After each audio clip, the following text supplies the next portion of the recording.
Chris Paul, born 6th of May 1985 in North Carolina, was the 4th pick of the 2005 NBA draft to the New Orleans Hornets. CP3 has gone on to have a pretty good career since, with a lot of people saying he's a top 5 point guard ever.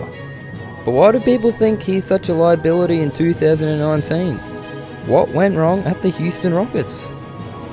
We'll be diving into this and much more in the video, so let's get into it. And just before we actually do talk about the video though, if you do go on to enjoy it, please leave a like and a sub.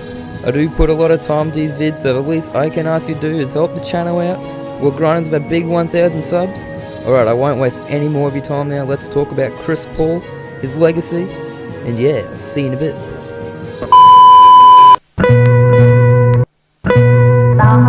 As I mentioned before, Chris was drafted with the 4th pick from Wake Forest University. The 2005 draft class had players like Andrew Bogut, Deron Williams, Danny Granger, and amongst others. So looking back at it now, from 14 years later, you could see Paul was easily the best talent amongst the other 59 other draftees. Paul won Rookie of the Year, and it wasn't very close. Out of the 125 first place votes, Paul had 124 of them, with the other first place votes going to Deron Williams of the Utah Jazz. Paul averaged 16 points, 5 rebounds and 7 assists in his rookie year. It was no surprise to see Paul show such great natural point guard tendencies straight off the get-go. In college as a freshman, Paul averaged 15 points, 6 assists and 4 rebounds. In Paul's 3rd season in the NBA, he went on to average 21 points, a league lead in 11 assists and a league lead in 3 steals per game, and had an insane assist-to-turn ratio of 4.6. The season would get Paul his first of 9 All-Star berths, so overall his career at New Orleans was pretty solid. In his 6 seasons at the Hornets, Paul averaged 19 points, 10 assists, 4 rebounds, and only a staggering 2 turnovers per game. Despite Paul being one of the best point guards in that span at the time, he could never find a way to win.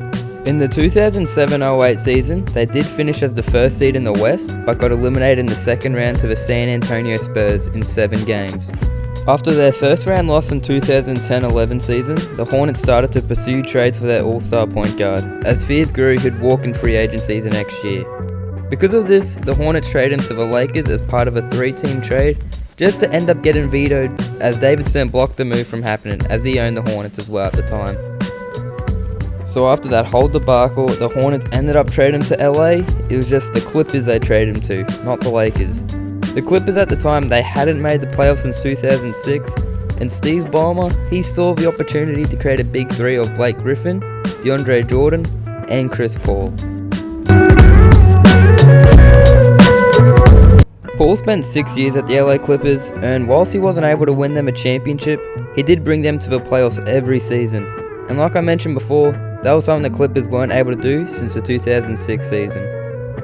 And overall, it was a pretty fun experiment to watch as we saw the Lob City era in LA come to life. Chris Paul, Jamal Crawford, JJ Redick, Blake Griffin, DeAndre Jordan, it made for a pretty entertaining starting 5. Whether it was Blake's posterizers, or Chris Paul's lobs to DeAndre, or the shake and bake from Jamal, they'd always provide good entertainment for the fans. In his 6 seasons at the Clippers, Paul went on to average 19 points, 10 assists, and 4 rebounds. In this span, the Clippers finished as high as the 3rd seed twice, in 2014 and 2015. But they could never make it out of the 2nd round, and I think all Clippers fans know why this was the case. Injuries. It seemed every postseason, one of their big players would always get injured. It was always super unlucky timing, and because of this, they could never sniff a finals appearance. So whilst Paul couldn't get the Clippers to the finals, let alone the Western Conference Finals, he still did put the Clippers back on the map after the fans were so deprived of playoff basketball. So after the 1st round exit in 2017 to the Utah Jazz in 7 games, Jerry West and Steve Ballmer decided to go a different route and trade Paul for salary cap flexibility and reload. And looking back now from 2 years ago, it turned out to be pretty fucking sweet for the Clippers. They got Kawhi Leonard and Paul George, Anyways, the Clippers traded him to the Houston Rockets for Sam Dekker, Lou Williams, Patrick Beverley, DeAndre Liggins, Darren Hilliard, Montrezl Harrell, Kyle Widgeler, and a top 3 protected 2018 1st round pick. Oof. So with one era ended, another one starts, which will now bring me to the next topic: what went wrong with Chris Paul and James Harden on the Rockets? So now James Harden gets one of the greatest ever point guards to pair up with him in the backcourt. At first, a lot of people's eyebrows were raised when this trade went down, but they actually did better than what people may have expected. In his 2 years, Paul went on to average 17 points, 8 assists, and 5 rebounds.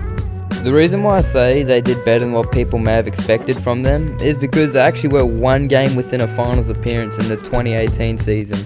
They were up 3 games to 2 against the defending champions, the Golden State Warriors, before Chris Paul sadly went down to an injury, which ruled him out for the next few games. So after that series, we all know what happened. J.R. Smith, Golden State Warriors, swept Cavaliers. Yeah, that was a piss stain of a series. So it was sad to see Paul get injured. So because of this, Daryl Morey was now all in on retaining Chris Paul in free agency.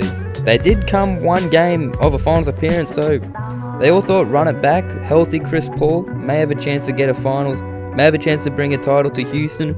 They haven't had one since 1994? When Hakeem Olajuwon brought him one. I'll put it up on the screen. I have no idea when it was. So to get Chris Paul back, it was going to be a hefty feat because Chris Paul, he wanted the bag. And he did get the bag. He signed a 4-year, $160 million contract. And as a result, the contract ended up being a terrible one. When you take into consideration how old CP3 was getting and how he was starting to decline, and on top of that, all the money he'd be earning every season. So now it's a new season, the Rockets fans are hyped, they think they can do it. Healthy Chris Paul, healthy James Harden, they can win a chip. But obviously, it did not work. The Rockets would go on to get eliminated in the second round to the Warriors once again, but this time in 5 games. As a result, the Houston Rockets would go on to trade Chris Paul to the Oklahoma City Thunder for Russell Westbrook. They also threw in a few draft picks. Might be valuable, we'll see how good they turn out to be. So sadly for Paul and Rockets fans, the experiment didn't quite work out. But to say Paul isn't a good player anymore, that's just filth. I still think when he's healthy, Paul is still easily a top 10 point guard in the league. I found a very interesting stat on Twitter by Justin Russo. Who know, that is not me or someone that is related to me, but that's a funny coincidence when you think about it. But in the 727 minutes Chris Paul played without Harden last season, Paul averaged 22.5 points a game, 12.5 assists per game, and 5.5 rebounds per game on 58.1 true shooting percentage per 36 minutes. The Rockets also had a 10.4 net rate in those minutes, so obviously his production dipped once he started playing with someone who's led the league in usage rate in the last few seasons in James Harden, but he can still prove he can still hoop with the best of them when healthy. So yes, now Paul's on another team, but I obviously still think he can provide team still with his excellent point guard skills, whether it's through being a quality vet or, well, being Chris Paul, someone that I can still say can still ball. His situation on the Thunder is a tricky one though. I do think they should trade him to a team who's willing to take on that contract.